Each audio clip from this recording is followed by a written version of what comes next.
Imagine a time long before nations had flags or anthems. Think back thousands of years. How did people trade? How did they measure value? In the fertile lands we now call Bangladesh, a revolutionary idea took hold. It was the concept of money. The earliest forms of currency here weren't round, shiny discs. They were something far more primal. We call them punch-marked coins. These were small, often irregularly shaped pieces of silver. They were stamped with various symbols, each mark a silent testament to an ancient authority, a forgotten king, or a bustling trade guild. These coins are whispers from a deep past, dating back to at least the 6th century BCE. These ancient coins connect us to a vast network of human interaction. They tell a story of commerce and civilization spreading across the Indian subcontinent. The symbols are a cosmic mystery in themselves. You might see a sun, a six-armed symbol, or animals like elephants and bulls. Each punch was a deliberate act. It was a guarantee of weight and purity. These weren't just lumps of metal. They were a pact of trust between strangers. Finding one is like finding a message in a bottle, a message that has traveled through more than 2.5 millennia of space-time to reach us here, today, on March 5th, 2026. The journey of these coins didn't stop with local kingdoms. The influence of great empires reached even here. The Mauryan Empire, which stretched across much of ancient India, standardized these punch-marked coins. This created a kind of universal language of trade. A merchant from the heart of the empire could travel to the deltas of Bengal, and their money would be understood. It was a remarkable feat of economic integration for its time. It shows us that the desire to connect, to trade, to build something larger than ourselves is a fundamental part of the human story, written in silver and stone. As empires rose and fell, so did their currencies. After the Mauryans, other powers left their mark. The Kushans and the Guptas brought their own distinct styles. The Gupta emperors in particular were known for their exquisite gold coins. These weren't just functional, they were works of art. They depicted kings as heroic figures, sometimes slaying a lion or playing a musical instrument. They were a form of cosmic propaganda, broadcasting the power and sophistication of the ruler to every corner of the realm. Each coin was a miniature sculpture, a golden star carrying the story of its creator across the ages. Let's fast forward through time. We arrive in a new era, a period of profound change. The Bengal Sultanate rose in the 14th century. This was a time of independence and incredible prosperity for the region, and the sultans wanted everyone to know it. How did they do that? They minted their own magnificent coins. These coins were different. They were bold. They were beautiful. Instead of pictures of rulers, they were covered in elegant Arabic calligraphy. The name of the sultan, his titles, and verses from the Quran were woven into intricate flowing designs that filled the entire surface of the coin. These coins were a declaration of faith and power. Consider the coins of Sultan Ghiyasuddin Azam Shah. He was a ruler famous for his correspondence with the Persian poet Hafez. His coins reflect that sense of cultural refinement. The calligraphy is so fine, so perfectly executed, it looks like a spider's web of silver script. Each coin was a tangible piece of the Sultan's identity. It was his signature, his seal of approval, circulating among millions. Holding one is like shaking hands with a ruler from 600 years ago. It's a direct connection to a golden age of Bengali independence and art.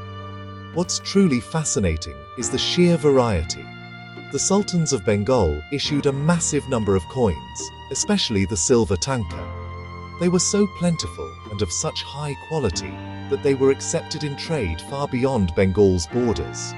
Archaeologists have found them in places as distant as modern-day Myanmar and the Maldive Islands. This tells us a story of a powerful maritime trading empire. Bengal wasn't an isolated land, it was a cosmic hub, a central point in a network that connected the Indian Ocean world. Its silver coins were the universal messengers of this vibrant economy. But there's a surprise hidden in this story. Some sultans used their coins to make unique statements. Sultan Jalaluddin Muhammad Shah, a Hindu who converted to Islam, issued coins with a fascinating blend of symbols. He put the Tughra style of calligraphy, a complex monogram of the ruler's name, inside a circle, which was then placed inside a square. This design was a powerful symbol of his unique identity, blending different cultural traditions. Other coins even featured a lion, a symbol of power that transcended any single faith.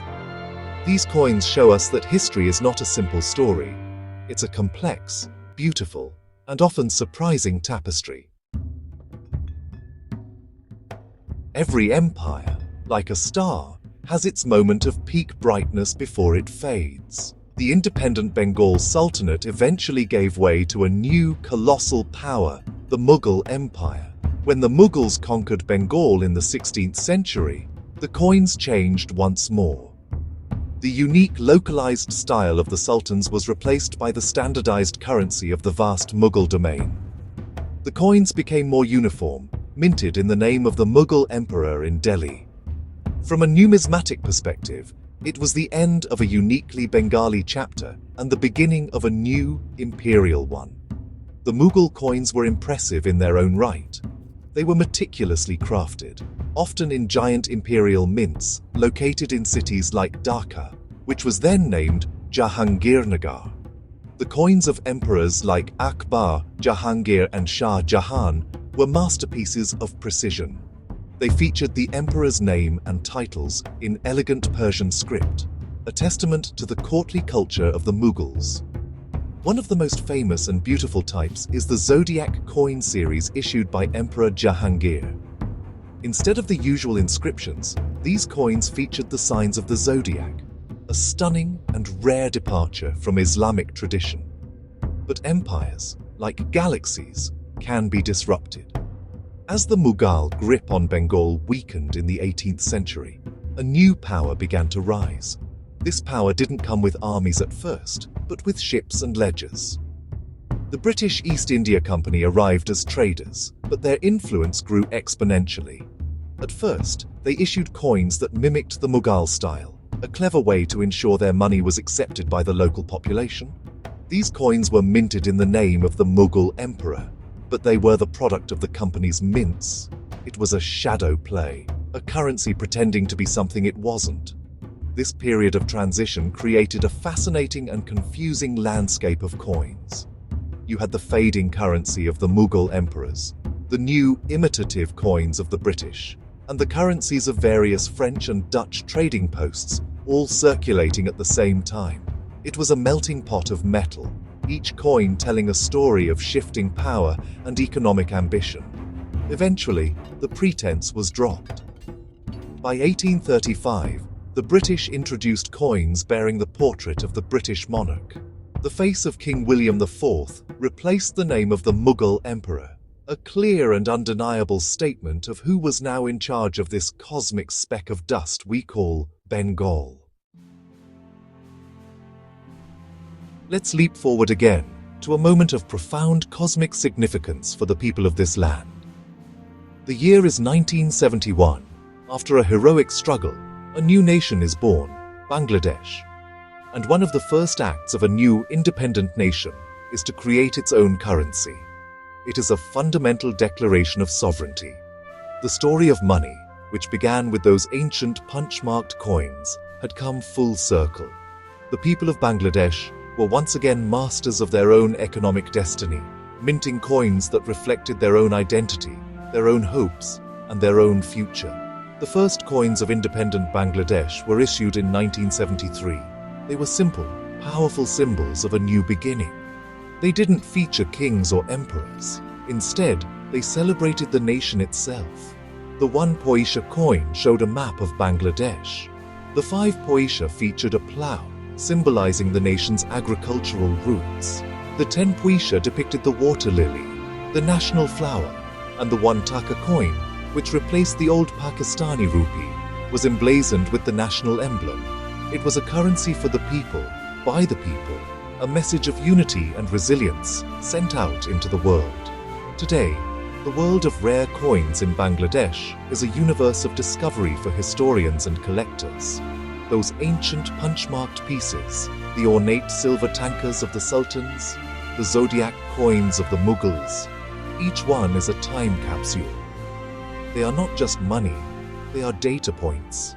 They tell us about art, religion, politics, and economics. A tiny variation in a sultan's title can reveal a shift in political alliances. The metal composition of a coin can tell us about trade routes and mining technologies. It's a way of doing archaeology without ever lifting a shovel. For collectors, these coins are treasured artifacts, tangible links to the grand, sprawling story of human civilization in the Bengal Delta. A complete collection of Sultanate coins is a monumental achievement, a gallery of medieval art that fits in the palm of your hand. Rare finds, like a previously unknown coin type or a coin from a short-lived ruler, can cause ripples of excitement throughout the historical community. These small metal discs remind us that our journey through space-time is long and complex, and that even the smallest objects can contain the grandest stories waiting for us to listen.